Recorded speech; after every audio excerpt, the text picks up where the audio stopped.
خصوصی دعا کی تحریک اور والدین کی اہمیت کا واقعہ۔ سطح پر ابھی امام جماعت احمدیہ نے ایک بہت ہی ایمان فروز خطبہ جمعہ ارشاد فرمایا انہوں نے، پھر ہم مسلمانوں کو اور پوری دنیا کو اس طرف توجہ دلائی ہے کہ عالمی جنگ کی طرف جا رہے ہیں، تو ظلم کے خلاف ڈٹ جائیں، دعاؤں کے ذریعے کہ دعائیں کریں اور اپنی حکمت عملی سے جہاں بھی ہو سکتا ہے وہ یہ فریضہ انجام دیں، تاکہ پتہ لگے کہ ہم نے ظلم کے خلاف ڈٹ جانا ہے۔ دعاؤں کے ذریعے بعض کسی کے پاس دعا ہے، دعا کریں، اگر کسی کے پاس اور سورسز ہیں ہماری بڑے بڑے ملکوں کے پہنچانے کا، اس میں بھی حصہ لیں، کیونکہ اس وقت انسانیت کے اوپر بہت بڑا ظلم ہو رہا ہے۔ تو تھوڑا سا اگر آپ چاہتے ہیں تو ہلکے مڑ کے انداز میں کچھ بات کرنا چاہیں تو کریں، کر سکتے ہیں۔ یہ بہرحال یہ تبصرے کا رنگ نہیں ہے، آپ کر سکتے ہیں بٹی صاحب، میں تو بول ہی رہا ہوں۔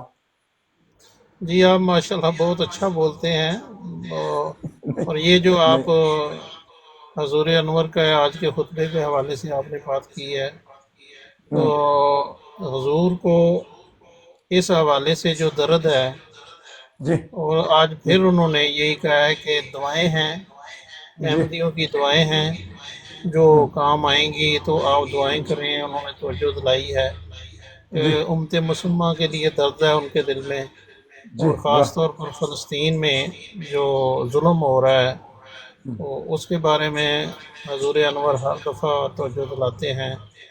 تو اب جہاں دوسری دنیا کو جاگنا چاہیے، تو جب ہمارا یقین بھی ہے اور خلیفہ وقت بھی یہ کہہ رہے ہیں کہ احمدیوں کی دعاؤں میں جی بہت اثر ہے، تو جی ہمیں بھی جاگنا چاہیے، دعائیں کرنی چاہیے۔ جی اگر دعاؤں میں ہمیں یقین ہے کہ دعاؤں کے ذریعے سے دنیا میں امن آئے گا، تو بہت دعائیں انشاءاللہ۔ کرنی چاہیے۔ بہت خوشی کی بات، بڑے اچھے انداز میں آپ نے بیان کیا۔ ناظرین جو بھی اس وقت ہمیں سن رہے ہیں، کسی بھی مذہب سے تعلق ہے، ہمیں انسانیت کے لیے دعا کرنی ہے۔ ایک شخص دنیا میں ایک ایسا ہے جو ہر روز ہر رات اس فکر میں رہتا ہے کہ کسی نہ کسی طریقے سے انسانیت بچ جائے، تو اس شخص کی دعائیں اللہ کے فضل سے قبول ہوں گی۔ لیکن آج انہوں نے ہمیں یہ بھی کہا کہ ہم میرے ساتھ ملیں، دعائیں کریں۔ تو جتنے بھی ہمارے مسلمان یا غیر مسلم دوست ہمیں دیکھ رہے ہیں، ہمیں عیسائی بھی دیکھتے ہیں، ہمیں سردار بھائی بھی دیکھتے ہیں، ہمیں ہندو بھائی بھی دیکھتے ہیں، ہمیں دیگر مذاہب کے لوگ بھی دیکھتے ہیں، ہم نے صرف انسانیت کی بات کرنی ہے۔ انسانیت کی بھلائی کے لیے ایک شخص اٹھتا ہے، جاگتا ہے، دعائیں کر رہا ہے اس وقت تڑپ تڑپ کے پوری دنیا کے لیے، اور توجہ دلا رہا ہے کہ اس وقت بن جائیں، سیٹ ہو جائیں۔ عالمی حالات درست نہیں رہے، عالمی حالات کو درست کرنے کا ایک تو ذریعہ ہے، جس طرح حضور صلی اللہ علیہ وآلہ وسلم نے فرمایا کہ تین جگہ طرح سے روک سکتے ہیں ہم، ایک ہاتھ سے روک سکتے ہیں، ایک زبان سے روک سکتے ہیں، ایک کم از کم اپنے دل میں روک سکتے ہیں۔ یہ سب سے کم درجے کا ایمان ہے، لیکن جہاں بھی بس چلتا ہے اپنے حصے کی جو وہ آبیاری کیجیے گا، اپنے حصے کا پانی دیں تاکہ اور آپ خدا تعالی سرخرو ہو ہماری سکیں۔ تمام خدا کے حضور دعائیں جس نے پیدا قبول کیا۔ فرمائے۔ ہمارے ایک افغانی بھائی ہیں بلال صاحب، انہوں نے رابطہ کیا ہے۔ دعا کرتے ہیں کہ آپ جانا چاہتے ہیں افغانستان، اللہ کرے کہ افغانستان کے حالات پاکستان کے ساتھ درست ہوں۔ دونوں برادر ملک ہیں۔ آپ سے کرکٹ کے بارے میں بات ہوئی، آپ دوسری باتیں بھی ہوئیں، تو میں انشاءاللہ آپ سے بھی رابطہ رہے گا، اور کہیں سے اگر معلومات ہوئی کہ کب ایمبیسی کھل رہی ہے افغانستان کی پاکستان میں، تو میں یقیناً بتاؤں گا آپ کو۔ تو جو آپ کی کوششیں، آپ ینگ ہیں، 30 سال کے ہیں، اپنی والدہ کو یاد کرتے ہیں، والدہ کے پاؤں تلے جنت ہے۔ اس بارے میں کوئی والدہ کی اہمیت کے بارے میں بٹی صاحب بتائیں، ماشاءاللہ آپ سپیچ اچھی کرتے ہیں، بتائیں، وہ بھی سن رہے ہیں اس وقت۔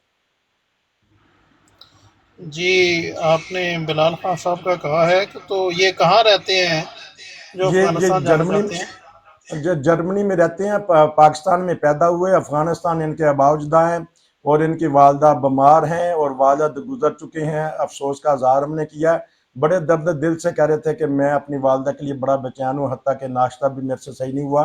تو والدہ کے کیونکہ ذکر ہو ہی رہا ہے، تو ان کی والدہ کے بارے میں یا تمام والدین کے بارے میں کچھ بتائیے گا۔ جی سب سے جو پہلی بات ہے، ایز اے مسلم ہمیں نبی کریم صلی اللہ صلی علیہ اللہ علیہ وسلم وسلم۔ نے جو والدین کا رتبہ بیان کیا ہے، جی تو وہ سب سے ایک صحابی نے نبی پاک صلی اللہ علیہ صلی وسلم اللہ سے علیہ پوچھا وسلم۔ کہ یا رسول اللہ، مجھ پر صلی سب اللہ سے علیہ وسلم۔ زیادہ جو ہے وہ کس کا حق ہے؟ جی تو نبی پاک صلی اللہ اللہ علیہ وسلم نے فرمایا تیری ماں کا، جی فرمایا کہ اس کے بعد کس کا حق ہے؟ تو آپ نے فرمایا تیری ماں کا۔ جی پھر پوچھا کہ یا رسول اللہ اس کے بعد؟ آپ نے فرمایا تیری ماں کا۔ جی تو پھر جب اس نے چوتھی دفعہ پوچھا تو پھر فرمایا تیرے باپ کا۔ جی تو اس سے تو ماں باپ کی جو اہمیت ہے وہ بہت زیادہ ہے، لیکن یہ تو ان لوگوں کے لیے ہے نا جن کے اندر ماں باپ کی محبت نہیں ہوتی۔ جی تو جیسے آپ ان کا بتا رہے ہیں، ان کے تو اندر خود درد ہے ماں باپ کا، جی ان جی کے لیے تو اللہ تعالیٰ ان کے باپ کو جنت الفردوس میں جگہ دے اور ان کو صبر دے، اور آمین اللہ تعالیٰ ان کی جو خواہش آمین ہے کہ میں اپنی ماں کے پاس جاؤں اور جا کے خدمت کروں، تو اللہ تعالیٰ جی ان کے لیے راستے کھول دے۔ ان کے لیے تو دعا ہے، اور ان آمین کی والدہ کو بھی اللہ تعالیٰ صحت دے اور اپنے اس بیٹے کے آمین کو ملنے کا جو ہے وہ جلد انتظام کر دے۔ تو ماں واہ کا کیا پوچھتے ہیں جی، ماں تو ماں ہے، جس نے پالا ہے، جس جی نے دودھ پلایا ہے، تو جس نے جنا جی ہے، تو وہ تو ایک جو ماں کا جو رشتہ ہے وہ جو لوگ بھول جاتے ہیں وہ تو ہے بد نصیب ہوتے ہیں۔ جی ہاں جی، اللہ تعالیٰ کسی کو بھی، بہت شکر جی جی جی جی جاری رکھیں جی جی میں یہی کہتا ہوں اللہ تعالیٰ کسی کو اس طرح بد نصیب نہ کرے کہ وہ ماں باپ کو آمین بھول جائیں۔ بہت شکریہ ناظرین، ہم اسی بات پہ جو نیکی کی بات بتائی، اگر موقع ملا تو یہ کلپ میں نکال لوں گا اور لگا دوں گا، تو جس میں بھٹی صاحب نے بہت ہی آسان الفاظ میں بتایا ہے والدین کی عزت و احترام، حضور صلی اللہ علیہ وسلم کی حدیث کی روشنی میں۔ اللہ تعالیٰ نے اس لیے تو فرمایا ہے رب ارحمہما کما ربیانی صغیرہ، یا اللہ تعالیٰ میرے ماں باپ پہ رحم کر، جب میں چھوٹا تھا تو انہوں نے میرے پہ رحم کیا۔ تو ناظرین یہ اسی سے ہم آج ختم کرتے ہیں، تو پھر اگر موقع ملا رات کو، کیونکہ اس وقت بھٹی صاحب آرام کر رہے ہوتے ہیں، 6 گھنٹے کا فرق ہے ملیشیا کا اور ہمارا، تو آج ہم نے بڑی زبردست قسم کی باتیں کی ہیں، کاش کہ ہم اس پہ عمل کریں، اور جو بھٹی صاحب نے ہمیں دعائیں دی ہیں، تو بھٹی صاحب بہت شکریہ، اسی پہ پھر ختم کر لیتے ہیں، تو جی انشاءاللہ اوکے، پھر اللہ کل حافظ۔ آپ سے پھر دوبارہ۔ اللہ حافظ، السلام علیکم ورحمۃ اللہ، ناظرین خدا حافظ۔